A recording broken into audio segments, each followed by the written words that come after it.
آپس میں مت لڑو.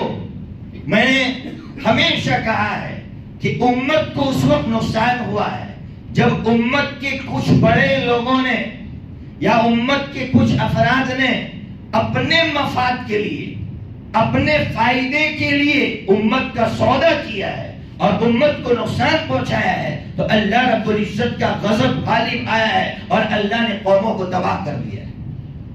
یاد رکھنا، میرے جملوں میں غور کرنا کہ جب میں اپنے مفاد کا سوچنے لگوں یا کام کرنے لگوں تو یاد رکھنا اللہ رب العزت. آپ سامری کے بارے میں نہیں جانتے؟ سامری کون تھا؟ حضرت موسیٰ علیہ السلام کی قوم میں سے مومن تھا. اس کو منافق کہیں گے، یعنی ظاہر میں وہ حضرت موسیٰ علیہ السلام کے دین پر تھا. ظاہر سی بات ہے. اسی طرح قارون حضرت موسیٰ علیہ السلام کی دین پر تھا، لیکن صرف اپنے مفاد کے لیے پوری قوم کو تباہی کے اندر ڈال دیا. اس نے کیا مفاد تھا؟ اس کو حضرت موسیٰ علیہ السلام سے حسد تھا کہ موسیٰ مجھ سے آگے کیسے بڑھ گیا، میری پرورش جبرائیل نے کی تھی. آپ کو معلوم ہونا چاہیے کہ جب یہ سامری پیدا ہوا تھا، سامری کا نام بھی موسیٰ تھا. جب سامری پیدا ہوا تو سامری کی ماں نے لے جا کر پہاڑ پر ڈال دیا تھا، اس لیے کہ فرعون بچوں کو ذبح کر رہا تھا. تو سامری کی ماں نے لے جا کر اس کو وہاں رکھ دیا. حضرت جبرائیل علیہ السلام کو اللہ نے بھیجا کہ جا اس سامری کی تو تربیت کر، اس کی پرورش کر. سامری کو بڑا کیا حضرت جبرائیل علیہ السلام نے، اور یہاں حضرت موسیٰ علیہ السلام پیدا ہوئے. ان کی پرورش کے لیے اللہ نے فرعون کا انتخاب کیا. سوچئے، اس کی پرورش کے لیے حضرت جبرائیل علیہ السلام کا انتخاب، اور یہاں حضرت موسیٰ علیہ السلام کی پرورش کے لیے اللہ نے فرعون کا انتظام کیا. اس کو حسد ہو گیا. کیا بات ہے یار کہ میری پرورش جبرائیل کے ہاتھوں ہوئی، موسیٰ کو نبوت مل گئی، موسیٰ مجھ سے آگے کیسے چلا گیا، موسیٰ سے میں بدلہ لوں گا. جب حضرت موسیٰ علیہ السلام کوہ طور پر گئے ہیں، اس ظالم نے پوری قوم کو شرک کی وادی میں دھکیل دیا. اللہ رب العزت نے کیا انجام دکھایا؟ اللہ نے اس سامری کو اس طرح ذلیل کیا. اللہ نے اس کو ایسی بیماری دے دی کہ کوئی اس کو چھوتا تھا تو اس کو 2 دن تک بخار آتا تھا. کنٹال کر جنگلوں میں چلا گیا کہ لوگ مجھے چھوئیں گے تو میں بخار میں مبتلا ہو جاؤں گا. اس طرح جنگل میں مرا ہے کہ کوئی کندھا دینے والا نہیں تھا. مجھے اور آپ کو اللہ نے پیغام دیا ہے، اگر قوم کو نقصان پہنچانے کے لیے، اپنے مفاد کے لیے امت کو نقصان پہنچاؤ گے، تمہارا انجام بھی ایسا ہی ہوگا. ابھی الیکشن آئے گا، میرے علاقے میں کسی نے اچھا کام کروایا تو میں اس کو ووٹ دوں گا اور قوم کو نقصان پہنچاؤں گا. یاد رکھنا اللہ انہی کے ہاتھوں ہمیں تباہ کریں گے. لکھ لیجئے آپ میرے جملوں کو. اور میں نے تاریخ کا مطالعہ کیا ہے. آپ تاریخ کا کون سا گوشہ مجھ سے پوچھنا چاہتے ہیں، میں آپ کو بتاؤں کہ جن لوگوں پر اللہ کے سوا لوگوں نے بھروسہ کیا اور قوم کو نقصان پہنچانے کے لیے، ملت کو نقصان پہنچانے کے لیے اپنے مفاد کے فیصلے کیے، اللہ نے انہی کے ذریعے سے قوموں کو تباہ کیا.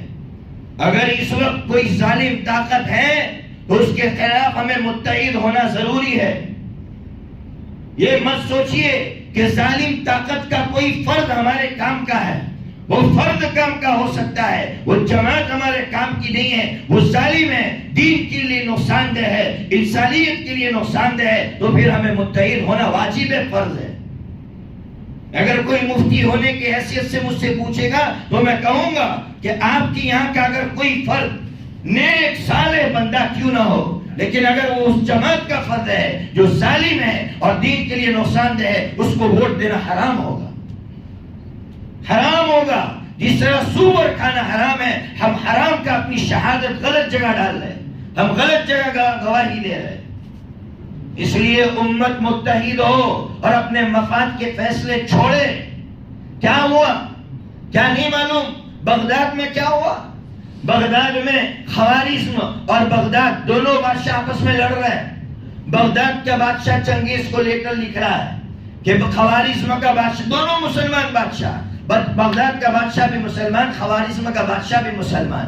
یہ چنگیز کو خط لکھ رہا ہے کہ یہ خوارزم کا بادشاہ مجھے پریشان کر رہا ہے. تو چنگیز بھی بہت ہوشیار تھا. اس نے کہا کوئی بات نہیں، کیا چاہیے؟ کہا تمہارا سپورٹ چاہیے. بغداد کے ساتھ مل کر اس نے خوارزم کو ختم کیا، اور پھر اس نے بغداد کی جو اینٹ سے اینٹ بجائی ہے کہ بغداد میں 25 لاکھ مسلمانوں میں سے 18 لاکھ مسلمانوں کا قتل عام کیا اس نے، اور یہ میسج دیا ہے کہ اگر آپس میں لڑ کے کسی تیسرے کو مضبوط کرو گے، آپس میں ووٹ بانٹ کر کسی تیسرے ظالم کو مضبوط کرو گے، وہ ظالم تم پر مسلط ہوگا۔